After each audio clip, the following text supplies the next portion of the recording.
Hello viewers, আমরা আসছিলাম ধানের ভুঁইতে দেখতে যে ধান কেমন হয়েছে, কি পরিবেশ। হ্যাঁ, এটা আর কিছুদিনের ভিতরে পাকার মতো পরিবেশ হয়ে যাবে।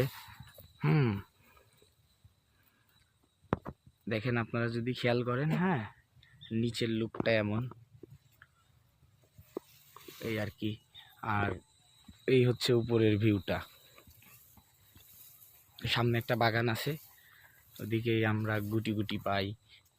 বা এখন কথা হচ্ছে কি, আমরা তো ফেসবুকে নতুন ইউজারদের তো এমন মূল্য কেউ দেয় না, বা ফেসবুক বলেন, ইউটিউব বলেন, নতুন ইউজারদের তো আর তেমন কোনো মূল্য দেওয়া হয় না। এই জন্য বললাম ছোট ছোট পাই, গুটি গুটি পাই, এগিয়ে যাচ্ছি। তো আপনাদের সাপোর্ট যদি পাওয়া হয়, তো আমি মনে করি একটা ভালো পরিবেশে যাওয়া যাবে, মানে আইডির একটা ভালো পরিবেশ হবে। তো এই আর কি মূল কথা।